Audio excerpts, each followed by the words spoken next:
அனைவருக்கும் வணக்கம் மக்களே. வெல்கம் டு வேலை டிஎன் சேனல். கடந்த ஆண்டு நடைபெற்று முடிந்த டிஎன்யூஎஸ்ஆர்பி அதாவது எஸ்ஐ போஸ்ட்டுக்கான வேக்கன்சிஸ் ஃபில் பண்ணுறதுக்காக எக்ஸாம் நடைபெற்றது. இதற்கான ரிசல்ட்டு அதாவது அடுத்த கட்டமாக எழுத்துத் தேர்வு தேர்ச்சி பெற்றவங்களுக்கான விவரப்பட்டியலை கடந்த நாட்களில் பார்த்தீங்கன்னா வெளியிட்டிருந்தாங்க 2 நாட்களுக்கு முன்னாடி. ஆனால் நேற்று தினம் பார்த்தீங்கன்னா அந்த ரிசல்ட்ஸை வித்ட்ரா பண்ணுறோன்னு சொல்லிட்டு அவங்களோட அஃபிஷியல் வெப்சைட்லேருந்து அதை நீக்கம் செஞ்சிட்டாங்க. இப்போ பாருங்கள், இதுதான் அதோட அஃபிஷியல் வெப்சைடு.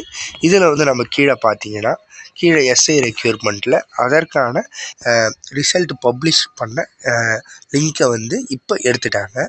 ஸோ இது எதன் காரணமாக அப்படின்ட்டு பார்த்தீங்கன்னா சாஃப்ட்வேர் எரர்னு அப்படின்னு சொல்லிட்டு இதை அவங்க இப்போதைக்கு நாங்கள் நீக்கம் பண்ணியிருக்கோம். ரிசல்ட்ஸ் பப்ளிஷ் ஆனதில் ஒரு சில எரர்ஸ் விழுந்திருக்கு அப்படின்ட்டு சொல்லியிருக்காங்க.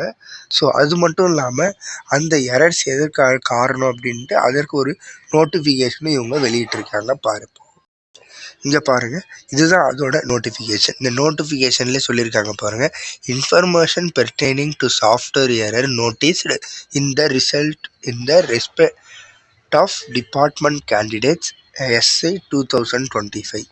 ஸோ இதில் என்ன சொல்லியிருக்காங்கன்றதை பாருங்கள். டிபார்ட்மெண்டல் வேக்கன்சிஸ்ன்ட்டு ஒன்று அலாட் பண்ணுவாங்க.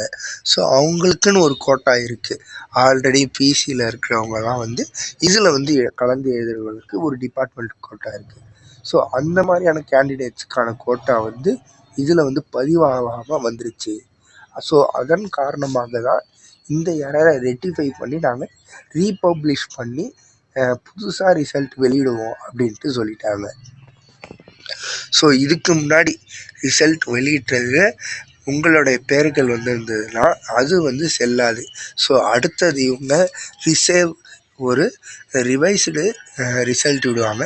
ஸோ அதில் உங்கள் பேர் இருந்தால் மட்டுமே தான் நீங்கள் செலக்டட் ஆவீங்க. இதில் குறிப்பிட்டிருக்க மாதிரி பார்த்தீங்கன்னா ஒரு போஸ்டிங் 5 நம்பர்ன்ற ரேஷியோ படி 1:5 ரேஷியோ படி நமக்கு ரிசல்ட் வெளியிடுவாங்க.